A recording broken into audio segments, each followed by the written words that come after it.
Cuando abrimos la Biblia descubrimos un Dios que no es inventado por nuestras emociones, sino que deja claro quién es Él y quiénes somos nosotros. Y lo que muchos no saben es que conocer a Dios cambia todo. Cambia cómo oramos, cómo enfrentamos el sufrimiento, cómo tomamos decisiones y hasta cómo respondemos cuando alguien cuestiona nuestra fe. Cambia si caminamos a ciegas o si caminamos con claridad. Contrario a lo que muchos hacen, no vamos a inventar ideas sobre Dios. Vamos a ver lo que Él mismo nos dice de quién es Él. Vamos a ver qué dice la Biblia sobre su carácter, su naturaleza y por qué esas verdades importan para tu vida hoy. Todo esto y más a continuación.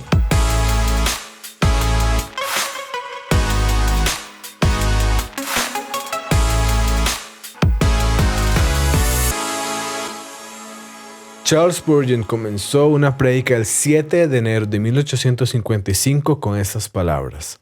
Él dijo: "Se ha dicho que el estudio apropiado de la humanidad es el hombre. No me opondré a la idea, pero creo que es igualmente cierto que el estudio apropiado de los elegidos de Dios es Dios. El estudio apropiado del cristiano es la deidad, la ciencia más elevada, la especulación más sublime, la filosofía más poderosa que jamás pueda atraer la atención de un hijo de Dios.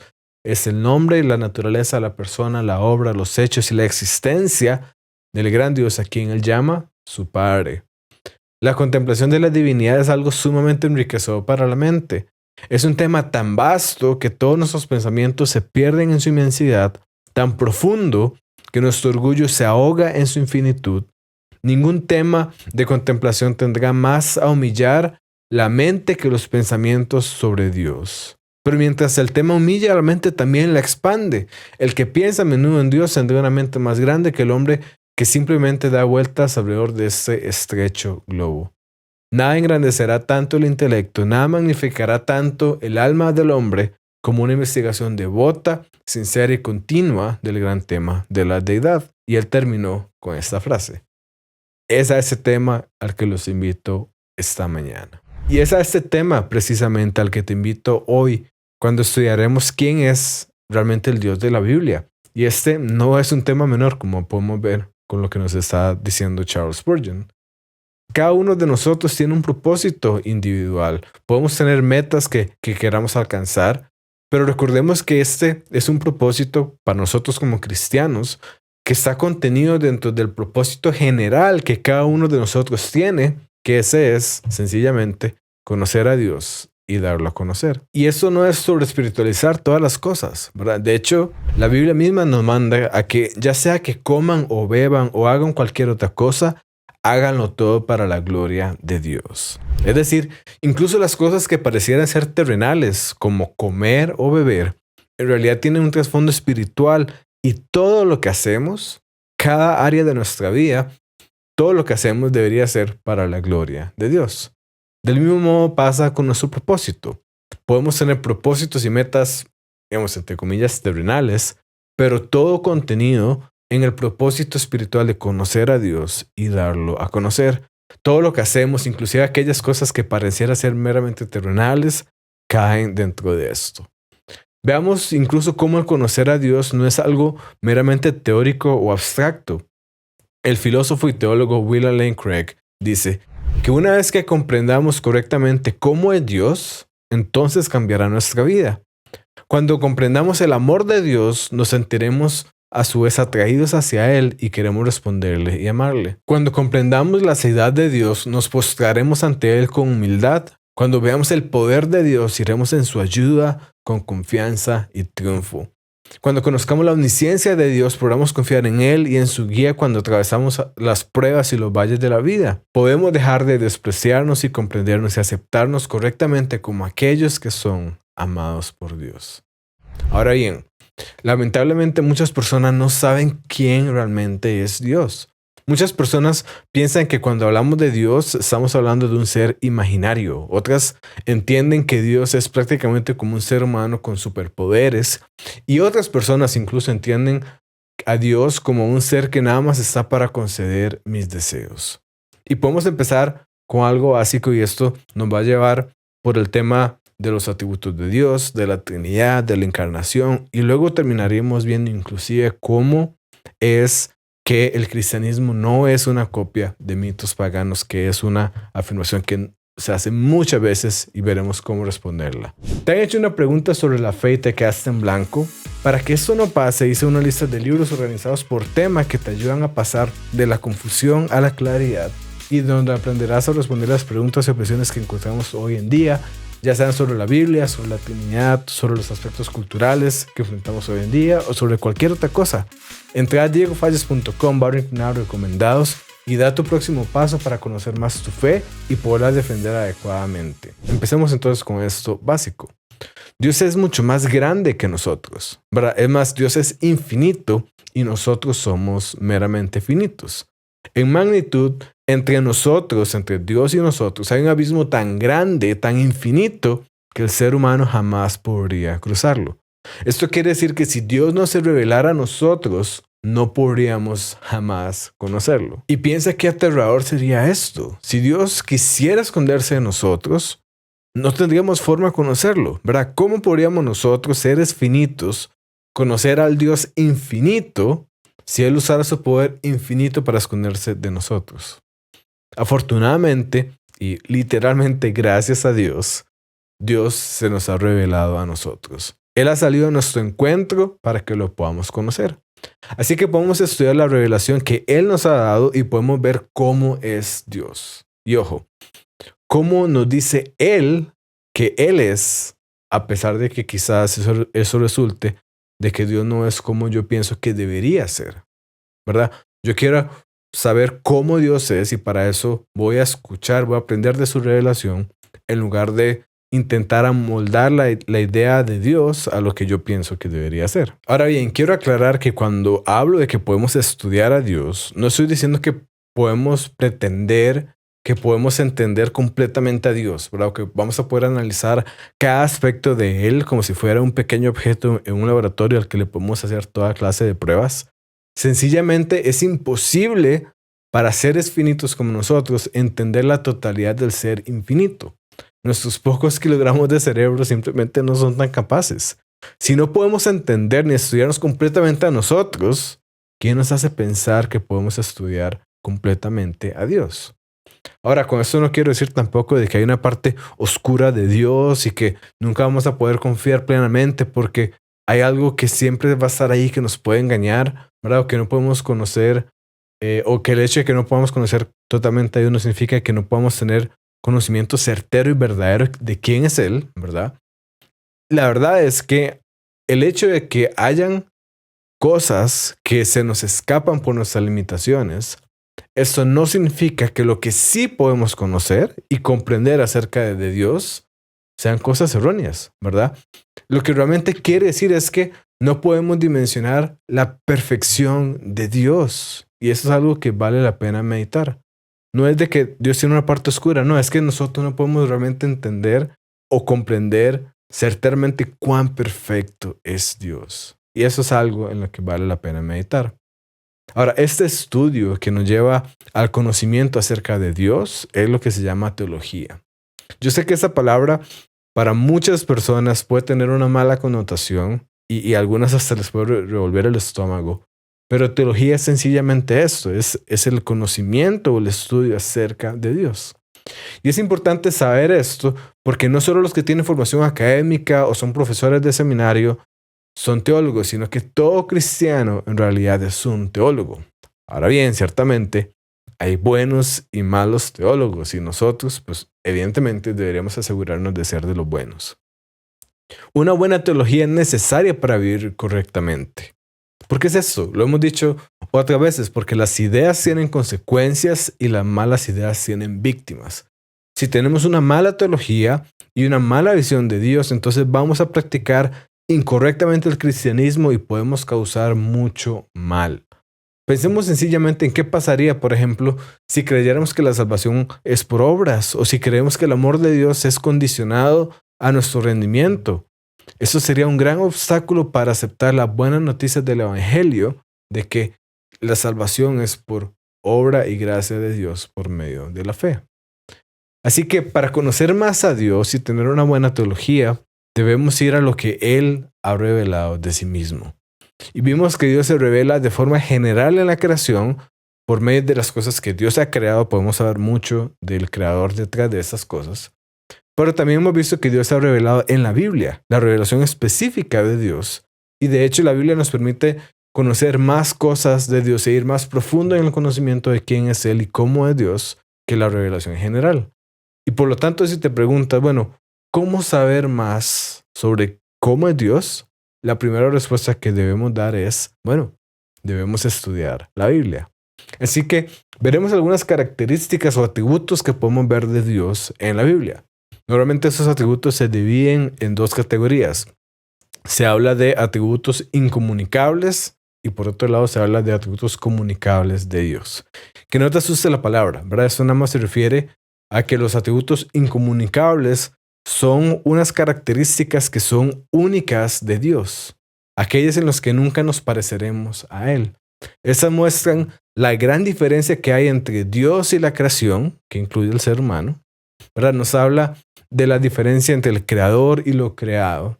Y por otro lado tenemos los atributos comunicables, que son aquellos atributos o características de Dios que debido a que Dios nos creó, debido a que Dios creó el ser humano a su imagen y semejanza, podemos reflejar, ¿verdad?, en algún sentido este atributo de Dios. Es un atributo que en algún sentido Dios nos comparte, que nos comunica.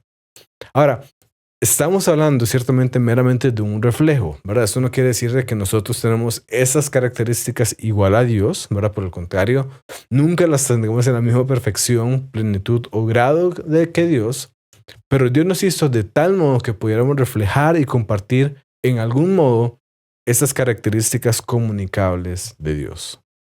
Entonces, tenemos que los atributos incomunicables muestran cuán diferente es Dios de todo lo demás que existe, y los atributos comunicables muestran cómo Dios cruza ese abismo infinito entre nosotros y Él, y nos hizo de tal modo que podemos tener una relación con Él y reflejar su carácter ante el resto de la creación. Empecemos entonces con los atributos incomunicables de Dios. Estos muestran cuán diferente es Dios de todo lo creado.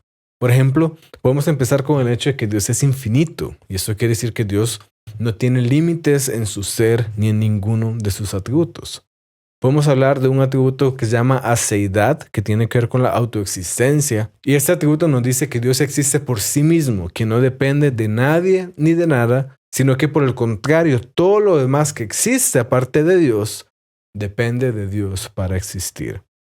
Podemos hablar de que Dios es un ser necesario, y esto es de que debido a que Dios existe, es imposible que Dios haya llegado a existir o que deje de existir. Podemos también hablar de la inmutabilidad de Dios, y esto quiere decir que Dios no cambia en su ser, en su carácter, en sus propósitos, en sus promesas, ¿verdad? Que Dios es el mismo ayer, hoy y por siempre. Podemos hablar de la impasibilidad de Dios, y eso quiere decir que los sentimientos de Dios no dependen de nada externo a Él, que sus emociones son perfectas y coherentes con su naturaleza. Podemos hablar también de la naturaleza espiritual o de la inmaterialidad de Dios, y esto quiere decir que Dios no tiene cuerpo ni está compuesto por materia, ¿verdad? Es espíritu puro.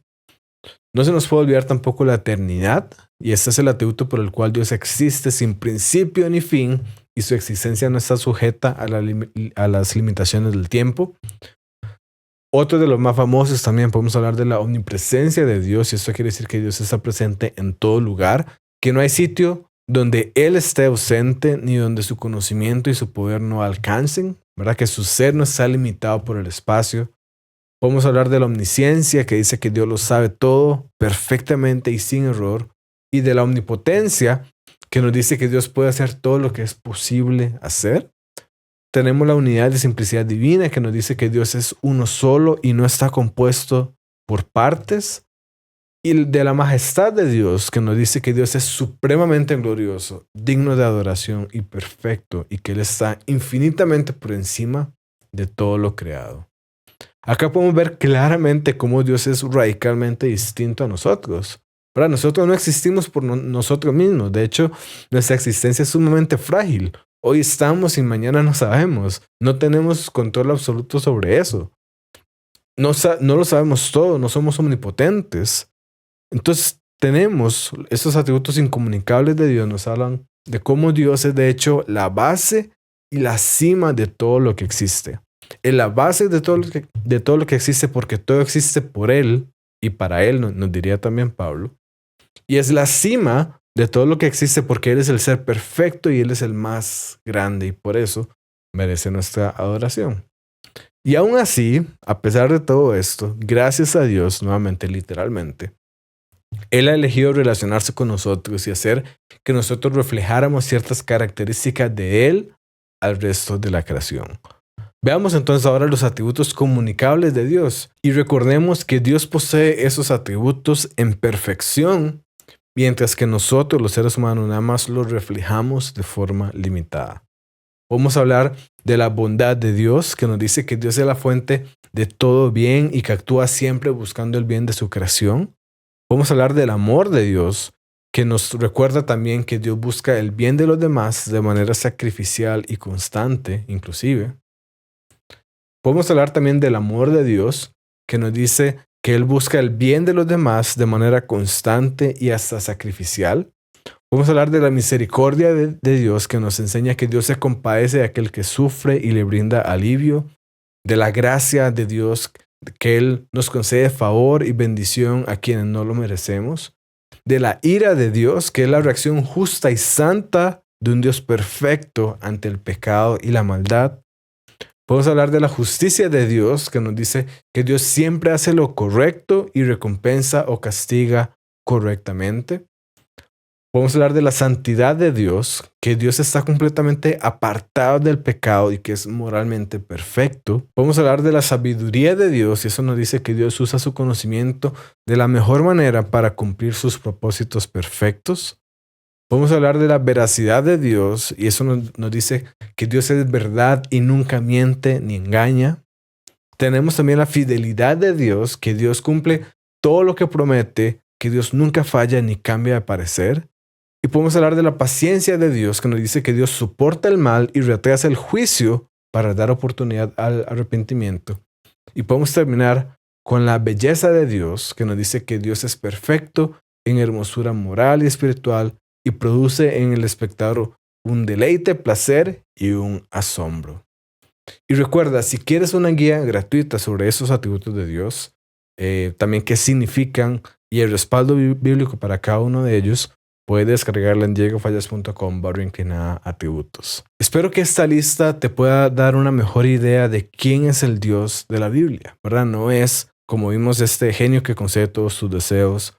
No es nada más un ser humano con poderes. Él es el ser perfecto e infinito que está detrás de toda la creación. Y hay dos cosas que distinguen al Dios de la Biblia. Estas son la Trinidad y la Encarnación. Empecemos con la Trinidad. ¿Quieres entender la Biblia de forma clara y aplicarla correctamente? Entonces este minicurso gratuito es para ti. Aquí te doy herramientas simples para leer, interpretar y aplicar la escritura a tu vida para que puedas responder con fundamento cuando cuestionen tu fe. Solamente ve a diegofallas.com/curso y empezá hoy mismo, porque tu fe merece un conocimiento bíblico verdadero. La creencia en la Trinidad es algo que caracteriza a los cristianos, pero también es una de las doctrinas más atacadas por los escépticos. ¿Es esta una invención absurda posterior a la Biblia? ¿Fue algo que se agregó miles de años después porque el cristianismo fue evolucionando? ¿Es acaso, como muchos dicen, una doctrina ilógica y contradictoria? Quizá la primera objeción que encontramos incluso es que la palabra Trinidad no se encuentra en la Biblia. Y muchos cristianos se sorprenden al saber que esta última objeción es de hecho correcta.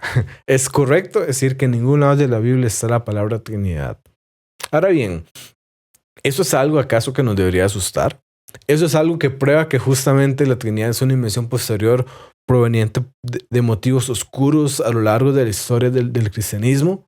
Y para evaluar esto, es sumamente importante realmente entender cómo se formulan las doctrinas bíblicas, cómo es que llegamos y nosotros hacemos teología. Y esto es porque la Biblia no es un libro de teología sistemática. Ahora, si yo no quiero asustar a la gente cuando hablo de teología, menos quiero hacerlo cuando hablo de teología sistemática, pero nuevamente, esos son conceptos que vamos a ver que son sencillos. Teología es el estudio de Dios y de hecho yo diría que involucra conocer a Dios por medio de nuestra mente. Y luego la teología sistemática simplemente se refiere a que es un estudio por áreas, por secciones, por categorías. Significa que vamos a hacer un estudio sistemático de las diferentes áreas en las que podemos conocer a Dios. Entonces, si nosotros abrimos un libro de teología sistemática, vamos a encontrar secciones, ¿verdad? El conocimiento organizado por categorías. Podemos hablar entonces sobre los atributos de Dios, sobre la divinidad de Jesús, sobre la encarnación de Jesús, para nombrar algunas áreas nada más como a modo de ejemplo. Pero podemos encontrar entonces todo esto bien sistematizado en un libro de teología sistemática. Pero la Biblia no es eso, ¿verdad? La Biblia no es un libro de teología sistemática. La Biblia nos da los datos en crudo o las evidencias y luego nosotros los procesamos y terminamos formulando las doctrinas que tiene el cristianismo. Es decir, si nos preguntamos qué características tiene el Dios de la Biblia, no vamos a encontrar ningún capítulo de la Biblia que diga, ok, esa es la lista de características o atributos del Dios de la Biblia. Eso no va a estar ahí. Sino lo que hacemos es encontrar textos que nos hablan de las características de Dios y sobre eso nosotros hacemos la lista sistematizada de los atributos que Dios tiene. Es como si fuéramos arqueólogos y estamos en nuestro lugar de trabajo y encontramos diversos huesos dispersos a lo largo de las páginas de la Biblia y entonces nosotros debemos unir esos huesos y armar un esqueleto de lo que llegaría a ser, por ejemplo, un dinosaurio.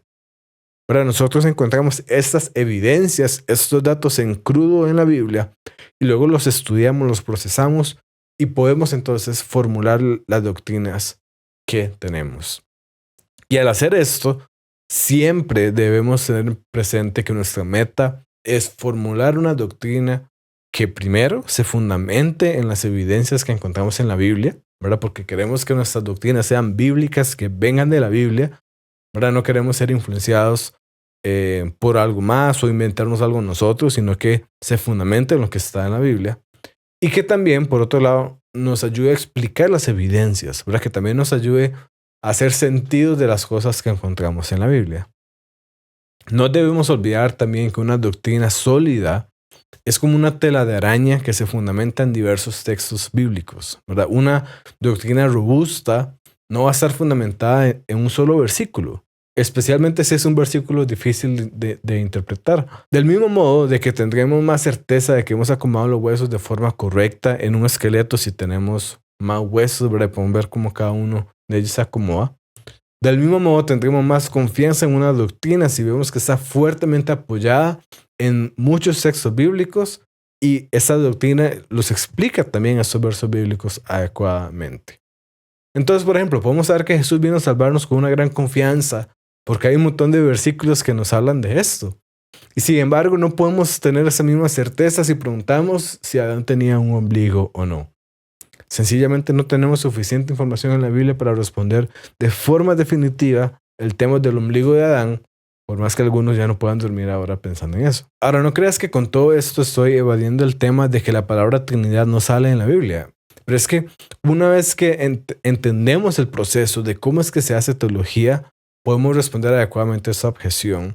Y realmente vemos que lo que importa no es si la palabra Trinidad aparece o no en la Biblia. Lo que importa es que la Trinidad efectivamente esté en la Biblia, más allá de que esté o no esté nombrada con la palabra Trinidad. Trinidad es a final de cuentas nada más el nombre que le damos al esqueleto que nosotros hemos logrado armar a partir de los datos que hay en la Biblia. Pero para que tengamos un esqueleto completo de un dinosaurio no ocupamos que su nombre esté escrito en cada uno de sus huesos. Lo que ocupamos son todos los huesos, sencillamente, ¿verdad? Entonces, ¿qué sí debería preocuparnos? ¿Cuál sí debería ser nuestra intención? Nuestra intención y esfuerzo debería estar en verificar que esta doctrina que estamos estudiando, en este caso la Trinidad, efectivamente esté fundamentada en los versículos de la Biblia y que los explique adecuadamente. El problema estaría si sucede que al armar los huesos, y estos son, recordemos, los datos y las evidencias de la Biblia, llegaremos a un esqueleto que no es la Trinidad. En ese caso, esta doctrina sí tendría graves problemas. Pero entonces empecemos por el inicio. ¿Cuáles son estos huesos, verdad? Las evidencias, los datos en crudo que encontramos en la Biblia. Y es que en la Biblia encontramos dos ideas que debemos explicar. Primero encontramos la idea clara de que Dios es uno solo, Y por otro lado encontramos la idea clara de que hay de alguna forma diversidad o pluralidad en Dios, ¿verdad? Hay muchos versículos que hablan de estas dos ideas y por razones de tiempo nada más voy a enfocarme en unos pocos y voy a priorizar. Pero entonces empecemos con la primera idea. La idea de que la Biblia deja en claro que Dios es uno solo. Y podemos hablar, por ejemplo, de Deuteronomio 6:4, que dice: escucha Israel, el Señor nuestro Dios es el único Señor. Aquí Moisés justamente le recuerda al pueblo de Israel que Dios es uno solo, que es único y que es el único Señor. Eso evidentemente viene del Antiguo Testamento, pero también podemos encontrar la idea en el Nuevo Testamento. 1 Corintios 8:4 dice: de modo que en cuanto a comer lo sacrificado a los ídolos, sabemos que un ídolo no tiene ningún valor en este mundo y que hay un solo Dios. Este versículo nos enseña varias cosas y está hablando de los ídolos, pero parte de eso que nos enseña es que claramente hay un solo Dios.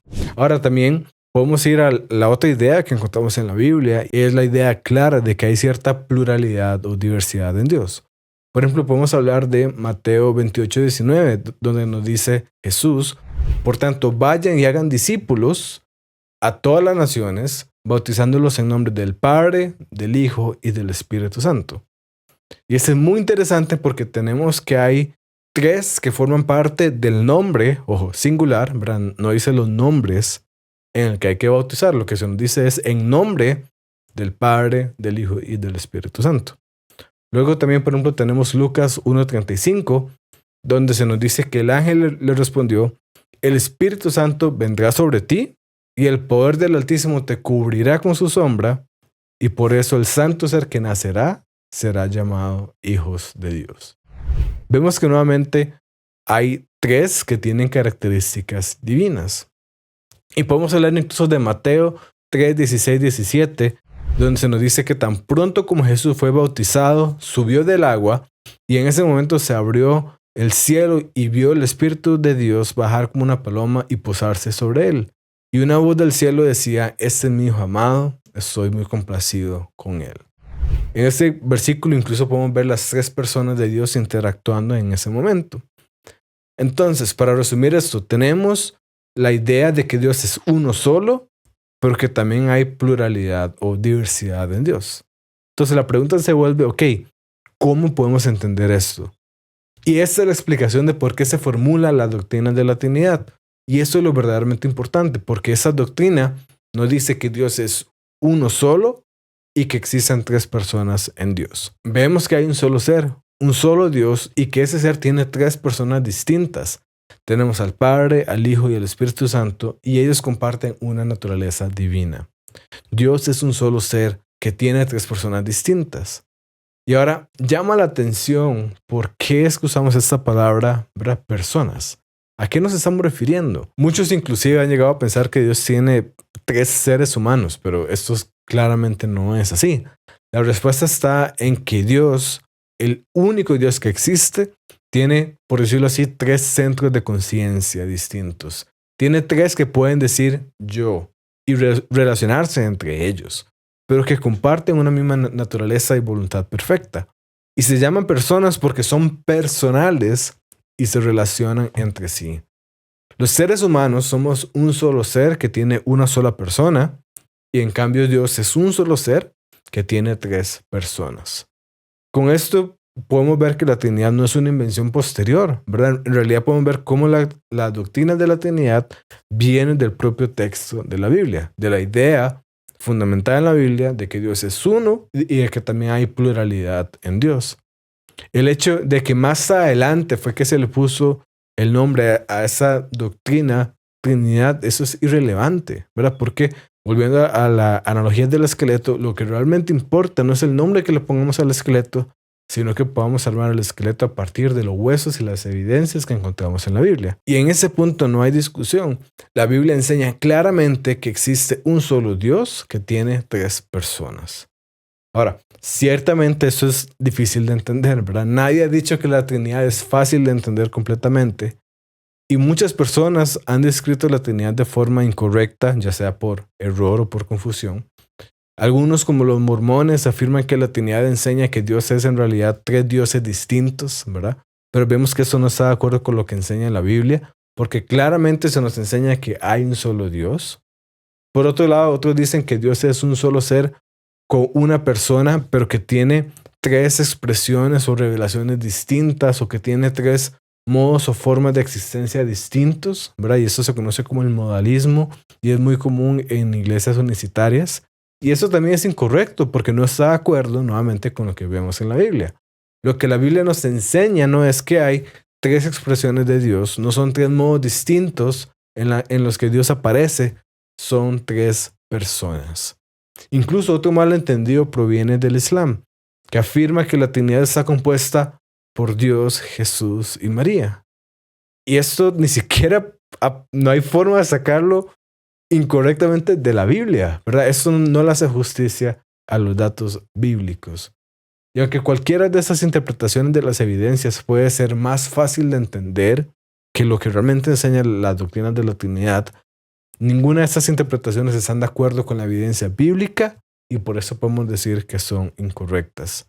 La Trinidad nos enseña que hay un solo Dios en tres personas, a pesar de que esto sea difícil de entender. Y la verdad es que el hecho de que sea difícil de entender esta doctrina no debería sorprendernos tampoco. Después de todo, somos seres finitos tratando de comprender y estudiar al ser infinito, ¿verdad? Y es más, hasta sería raro, y yo diría sospechoso, que nosotros pudiéramos entender completamente a Dios. Si lo pudiéramos hacer, esto significaría que Él no es infinito y por lo tanto no es realmente Dios. Es normal y esperable que Dios tenga aspectos que van más allá de la razón. Lo que nos debería preocupar es si dijéramos algo de Dios que va en contra de la razón, si fuera algo contradictorio o ilógico. Y también esta acusación se le hace a la doctrina de la Trinidad. Así que veamos a ver si esto es así. Debemos ver entonces qué es lo que realmente hace que algo sea contradictorio. Esto se basa en la ley de la no contradicción. Y esta ley nos dice que dos afirmaciones que se contradicen no pueden ser ambas al mismo tiempo y en el mismo sentido. Y estas dos calificaciones finales son muy importantes y voy a explicarlas, así que tranquilos, vamos paso a paso. Por ejemplo, podemos tener dos afirmaciones opuestas, pero ambas son verdaderas si yo estoy hablando de ellas en tiempos distintos. Por ejemplo, si yo digo, Luis entró al banco y luego también digo, Luis salió del banco. Esas son dos afirmaciones opuestas, pero ambas pueden ser verdaderas si son un tiempo diferente. Luis pudo entrar al banco en la mañana y salir por la tarde o por la noche si fue que duró mucho en el banco, ¿verdad? En este caso no hay contradicción porque ambas se están refiriendo a un tiempo distinto. No hay problema. El único problema es el de Luis que pasó todo el día en el banco. Ahora, también por otro lado, dos afirmaciones opuestas pueden ser ambas verdaderas si se refieren a cosas distintas.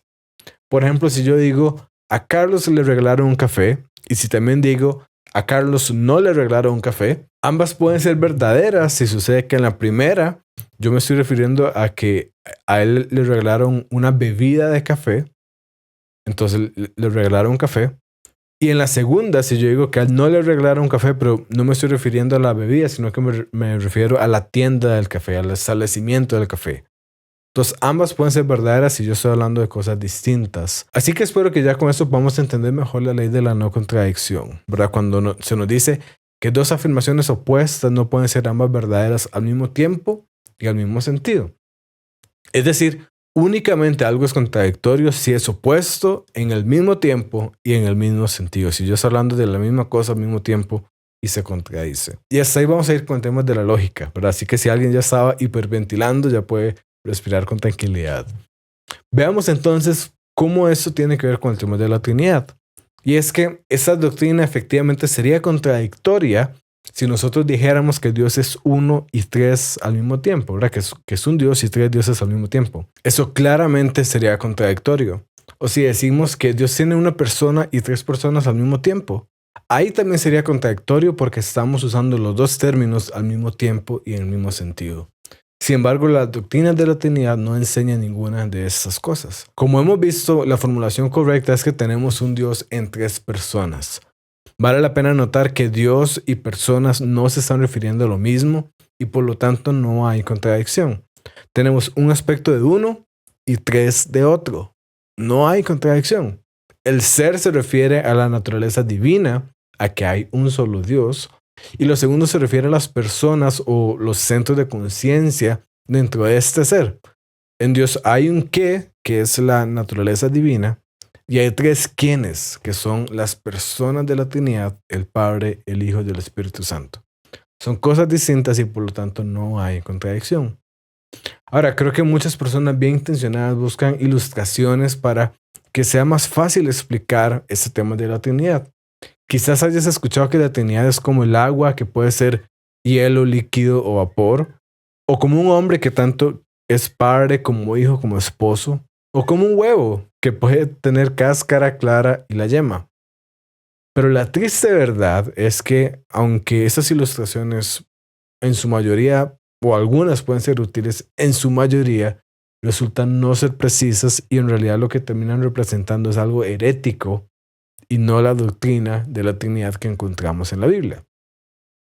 Esto no es de sorprendernos, ¿verdad? Que sea difícil encontrar una buena analogía de la Trinidad porque al hacer esto lo que estamos intentando hacer es ilustrar lo que no es creado usando solamente cosas que son creadas.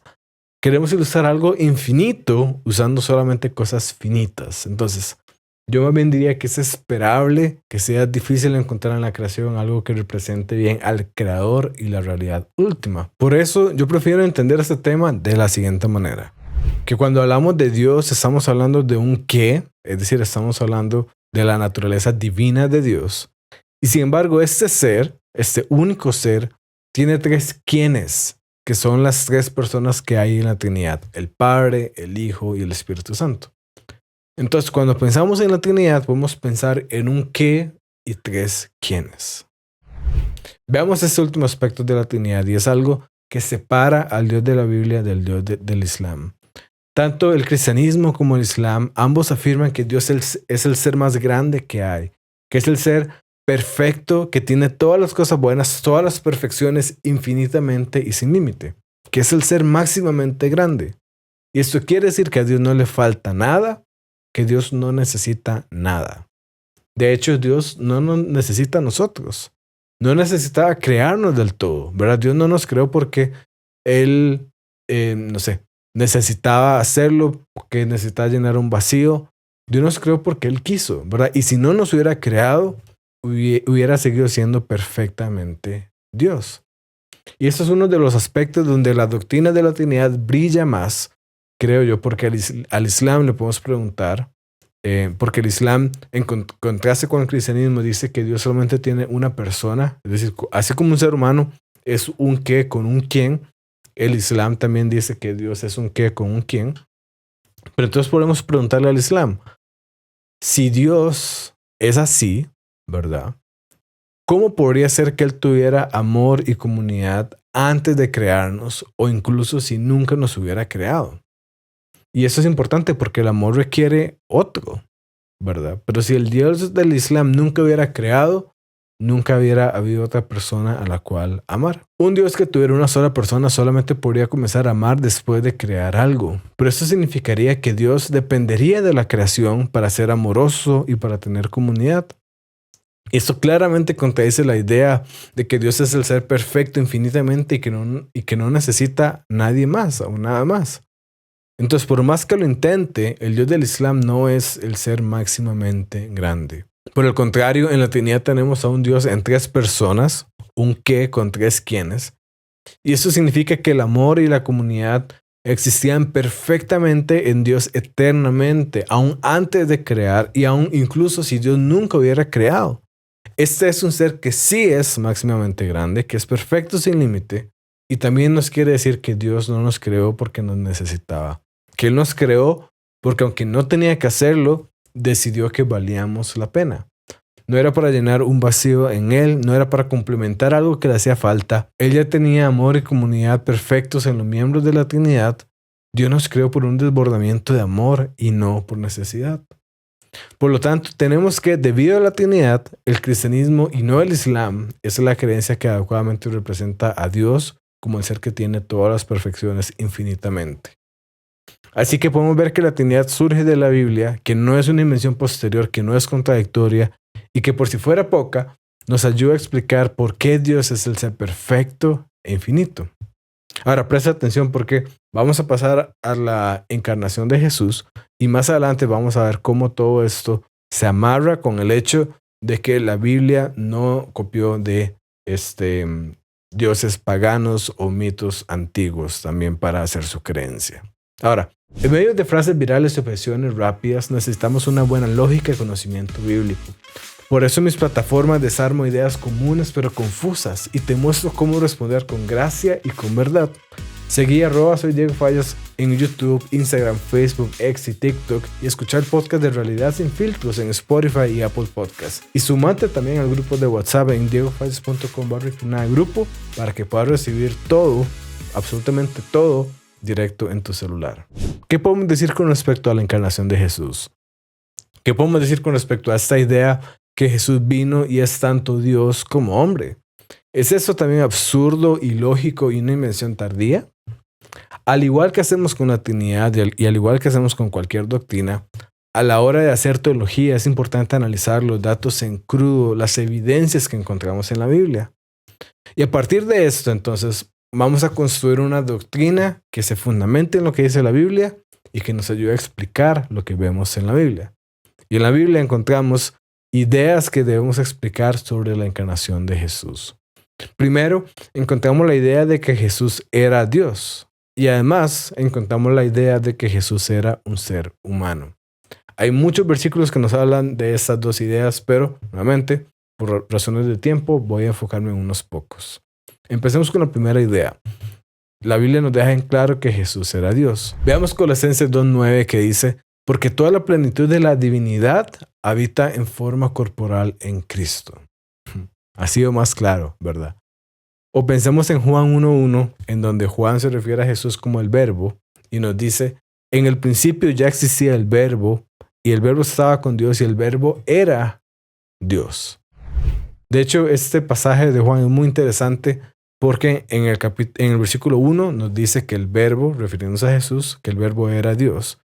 Y luego, en el versículo 14 nos habla de la otra idea, de que Jesús era ser humano. El versículo 14 nos dice: y el Verbo se hizo hombre y habitó entre nosotros, y contemplamos su gloria, la gloria que corresponde al Hijo único del Padre, lleno de gracia y lleno de verdad. También Romanos 5:15 nos recalca que Jesús era hombre al afirmar: pero el pecado de Adán no puede compararse con la gracia de Dios, pues si por el pecado de un solo hombre murieron todos, cuánto más el don que vino por la gracia de un solo hombre, Jesucristo, abundó para todos. Aquí Pablo nos contrasta y nos compara a Adán con Jesús. Y sabemos por la Biblia claramente que Adán era un ser humano. Nos dice que por un hombre entró el pecado en el mundo y que la gracia de Dios abundó para todos por un hombre que es Jesús. Y tenemos otro versículo incluso que nos habla de esas dos ideas en el mismo versículo. 1 Timoteo 2:5 nos dice: pues hay un Dios y un mediador que puede reconciliar a la humanidad con Dios, y es el hombre Cristo Jesús. En este mismo versículo tenemos que hay un Dios y que también es hombre, que es Cristo Jesús. Con esto podemos ver que la Biblia enseña claramente que Jesús era tanto Dios como ser humano. Y eso sin tomar en cuenta que Jesús perdonó pecados, que afirmó que sus obras mostraban que era Dios y que la resurrección era la prueba máxima de eso, porque Él iba a vencer la muerte y el pecado, que son cosas que solamente Dios puede hacer.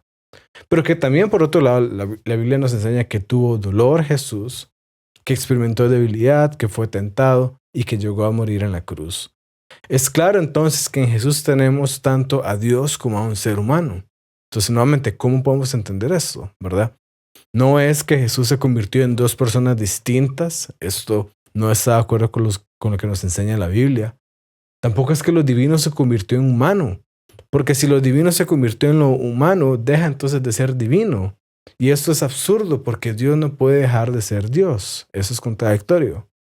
Pero además, la Biblia no dice que el Verbo cambió, que se mezcló o que se abandonó su naturaleza divina al entrar en unión con la naturaleza humana. Entonces, ¿cómo podemos entender esto? Y realmente creo que la mejor forma de poderlo entender es de la siguiente manera. tenemos esta ilustración de la Trinidad en la que vemos que la Trinidad es un qué con tres quiénes. Una naturaleza, tres personas distintas. Es un Dios con tres personas distintas. Así era desde la eternidad. Y luego en la encarnación de Jesús lo que pasó es que la segunda persona de la Trinidad, el Hijo, adquirió otra naturaleza y esta naturaleza es una naturaleza humana. Entonces desde la eternidad tenemos un qué con tres quiénes y luego en la encarnación de Jesús tenemos que el segundo quién adquirió otro qué, ¿verdad? El Hijo, la segunda persona de la Trinidad, tiene dos naturalezas, una naturaleza completamente divina y otra naturaleza completamente humana. Esas naturalezas no se mezclan, ¿verdad? No es que sea 50% humano y 50% Dios. Es 100% humano porque la naturaleza humana es completa y es 100% Dios porque la naturaleza divina también es completa. El detalle está en que la segunda persona de la Trinidad, en lugar de tener nada más una naturaleza, tiene dos naturalezas completas que son totalmente distintas entre sí. Y entonces podemos preguntar nuevamente, ¿esto acaso contradice la lógica? Y según lo que acabamos de ver, nuevamente la respuesta es que no. Porque no estamos diciendo que Dios es uno y dos personas a la vez, o que tiene solamente una naturaleza y dos a la vez. Estas cosas serían contradictorias. En este caso lo que estamos diciendo es que hay una persona que tiene dos naturalezas. Y como hemos visto, naturaleza y persona se refieren a cosas distintas y por lo tanto no hay contradicción al afirmar que se tiene uno de una y dos de otra. Aquí también surge la pregunta entonces, bueno, ¿qué pasa con los atributos de Jesús? ¿Verdad? ¿Era todopoderoso? ¿Era omnisciente? O incluso con cosas como, bueno, Jesús se cansó o tuvo hambre. Y la respuesta está en que cuando hablamos de Jesús, si queremos ser precisos, hay que clarificar con respecto a cuál naturaleza estamos hablando. Podemos decir que Jesús era omnisciente, omnipotente y que no se cansa ni tiene hambre según su naturaleza divina. Mientras que no es omnipotente, no es omnisciente y se cansa y tiene hambre según su naturaleza humana. Jesús es eterno e infinito con respecto a su naturaleza divina, pero era mortal y finito con respecto a su naturaleza humana. En la crucifixión, Jesús muere según su naturaleza humana y luego resucita en la resurrección, mientras que según su naturaleza divina nunca murió, porque esa naturaleza es inmutable y no cambia, es perfecta. Entonces tenemos que cuando hablamos de Jesús, hay que clarificar sobre cuál naturaleza estamos hablando. Nuevamente, esto puede ser difícil de entender, pero que sea difícil de entender no quiere decir que es contradictorio y no quiere decir que va en contra de la razón. Porque recuerda, estamos hablando de cosas distintas. Podemos hablar de la segunda persona de la Trinidad, que es un quién, y podemos hablar de las dos naturalezas que tiene esa segunda persona de la Trinidad, que son dos qué. No podemos confundir el qué con el quién. Y presta atención porque esto no solamente es un hecho teológico abstracto y que no tiene relevancia alguna. De hecho, eso está en el centro del Evangelio y de las buenas noticias de la salvación, porque eso depende de la encarnación de Jesús. Para ver esto, recordemos que la Biblia nos muestra cómo los seres humanos no podemos salvarnos por nuestra propia cuenta del pecado y de la muerte, que es la consecuencia del pecado. Dios es perfectamente justo y todos nosotros hemos fallado y no podemos cumplir el estándar perfecto de Dios. Entonces vemos que para poder salvarnos se necesitaba alguien que fuera tanto divino como humano. Se necesitaba que fuera humano para poder ser nuestro representante, ¿verdad? Y que la salvación aplicara a nosotros, pero también se necesitaba alguien que fuera divino para que pudiera vencer el pecado a la muerte y así salvarnos. Solamente al ser Dios podía vivir sin pecado y solamente al ser humano su sacrificio aplica a la humanidad. Entonces vemos cuán importante es el hecho de que Jesús tenga una naturaleza divina y una naturaleza humana. Y eso es precisamente lo que nos dice la doctrina de la encarnación de Jesús. Nuevamente, puede ser difícil de entender, pero nadie dijo que el entender a Dios iba a ser algo sencillo, o buscar estudiar a Dios, o conocer más a Dios iba a ser algo sencillo. Quizás haya detalles de cómo funciona esto que se escapen a nuestro conocimiento y sobre eso podemos especular, pero podemos saber que no es irracional, que no es ilógico, que no es absurdo, porque no va en contra de la ley de la no contradicción, no es ilógico. Y así entonces vemos también que la encarnación de Jesús no es un invento tardío, porque esa doctrina surge directamente de la evidencia bíblica y nos ayuda a explicarla. Ahora, terminemos con esto, porque ¿qué pasaría si intentas conocer al Dios de la Biblia, pero te das cuenta de que realmente no hay un Dios de la Biblia? Porque resulta que los cristianos copiaron de otras historias para hacer su religión. Y esa es la afirmación que muchos escépticos hacen, que los cristianos copiaron de creencias paganas o religiones de lugares cercanos a los pueblos donde ellos estaban para luego incluirlos en el cristianismo. ¿Y cómo podemos responder? Primero, la verdad es que, podemos decir que sí hay algunas similitudes entre algunas historias bíblicas y mitos antiguos. Pero para empezar, el simple hecho de que haya ciertas similitudes entre historias no prueba absolutamente nada. Recordemos el hecho básico de que la experiencia humana es similar, ¿verdad? Todos los seres humanos estamos preocupados por comer, por sobrevivir, todos sufrimos los desastres naturales. Así que es realmente iluso esperar que no haya ningún detalle similar entre todas las historias a lo largo de toda la historia de la humanidad, de todas las diferentes culturas. Nuestras vidas no son tan diferentes, ¿verdad? Y eso es especialmente cierto cuando tenemos culturas que además de que comparten una zona geográfica similar, incluso puede ser que compartan historia y hasta puede ser que estén relatando eventos similares o hasta incluso el mismo evento sin que uno sea necesariamente una copia del otro. Pero la verdad también es que incluso aunque hubieran similitudes innegables con historias que preceden a la Biblia, no se podría concluir necesariamente que la Biblia está copiando esos otros relatos. La realidad es que las coincidencias ocurren sin que haya una conexión. Mira esto. Hace años en Estados Unidos hubo un avión que despegó a eso de las 9 de la mañana e impactó un edificio importantísimo en la ciudad de Nueva York, entre los pisos 78 y 80. Ahora, ¿de cuál avión estoy hablando?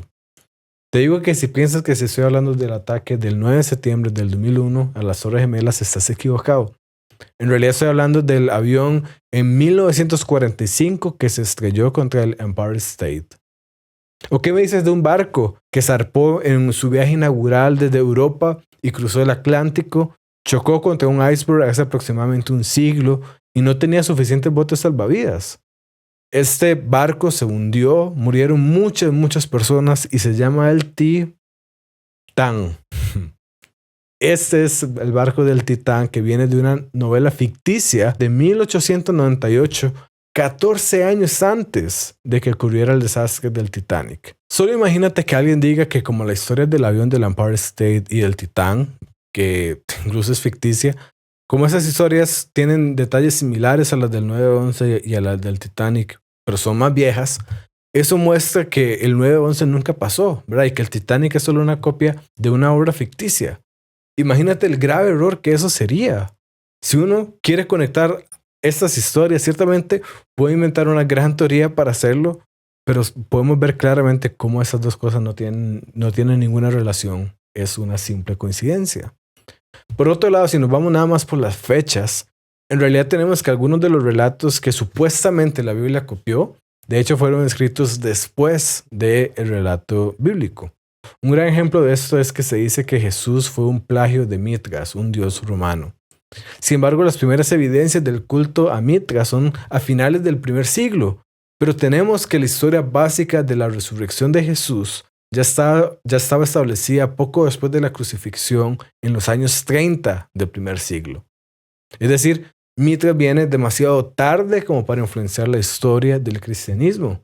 Entonces, si queremos decir que alguien le copió a alguien, sería Mitras que le copió a Jesús y no al revés.